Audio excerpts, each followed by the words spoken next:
उत्तर प्रदेश में आज 36.50 करोड़ पौधे रोपने का रिकॉर्ड बनाया जाएगा। मुख्यमंत्री योगी आदित्यनाथ राजधानी में अयोध्या रोड पर कुकरेल नदी तट पर पहुंच चुके हैं, जहां वो सभा को संबोधित कर रहे हैं। आइए आपको सीधा लिए चलते हैं कुकरेल नदी। किसी ने पीपल, पाकड़, बरगद, किसी ने नवग्रह वाटिका लगाई होगी, किसी ने हरशंकरी लगाई होगी, किसी ने नक्षत्रशाला लगाई होगी और किसी ने अन्य कार्यक्रम के साथ जुड़ करके इस अभियान को आगे बढ़ाया। लेकिन वैश्विक संस्थाएं उसे मान्यता दे रही है। 200 करोड़ रुपए की राशि उत्तर प्रदेश को प्राप्त हो रही है। बहनों और भाइयों, लखनऊ आज प्रदेश का सबसे बड़ा महानगर के रूप में अपने आप को स्थापित किया है। ये प्रदेश की राजधानी भी है।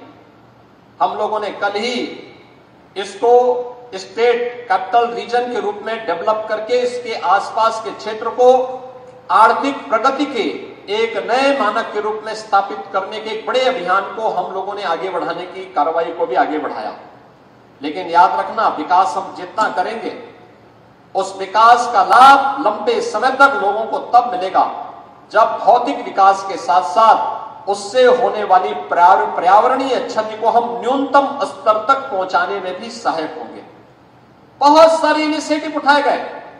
आपने देखा होगा प्रधानमंत्री मोदी जी के मार्गदर्शन और नेतृत्व में 2017 के पहले जितनी भी शहरों के अंदर स्ट्रीट लाइट हुआ करती थी, ये स्ट्रीट लाइट हैलोजन के रूप में जलती थी।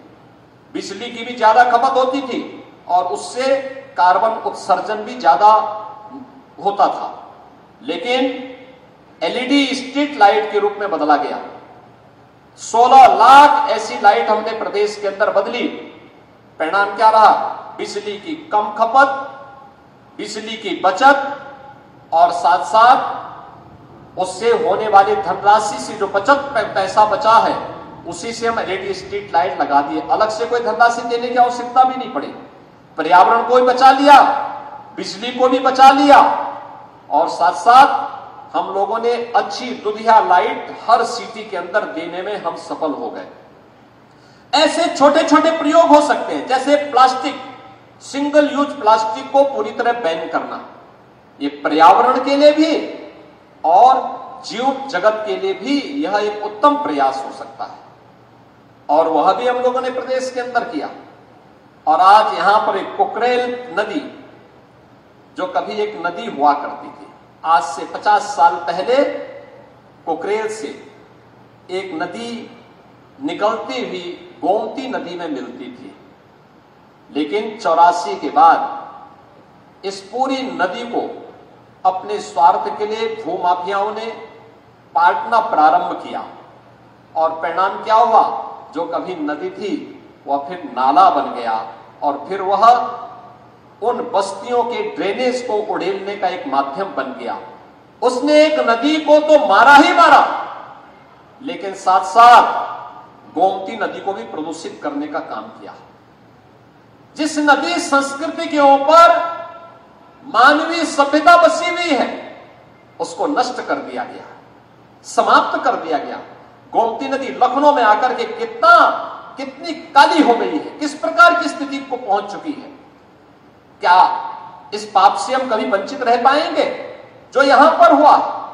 और इसीलिए सरकार ने तय किया कि लखनऊ में आने वाले कोई भी अतिथियों, कोई भी पर्यटकों, लखनऊ वासियों के लिए भी, प्रदेश वासियों के लिए भी हम कुकरेल में एक नाइट सफारी की स्थापना करेंगे।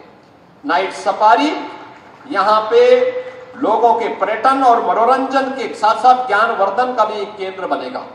लेकिन साथ साथ इको टूरिज्म के एक बेहतरीन स्पॉट के रूप में हम पूरे कुकरेल क्षेत्र को डेवलप करेंगे।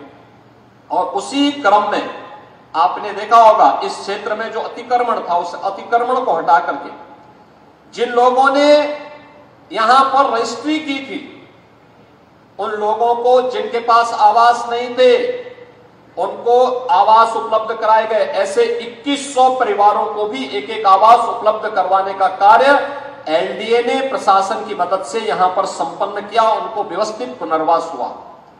लेकिन साथ साथ जिन लोगों ने जमीन के धंधे के साथ जुड़ करके पर्यावरण को नुकसान पहुंचाने का काम किया और भूमाफिया बन करके लोगों को ठगने का काम किया, ऐसे भूमाफियाओं के खिलाफ भी कार्रवाई करते, एफआईआर लॉन्च कराते, उनके खिलाफ कार्रवाई की गई और सुप्रीम कोर्ट तक लड़ करके लखनऊ विकास प्राधिकरण ने आज इसे खाली करवाया।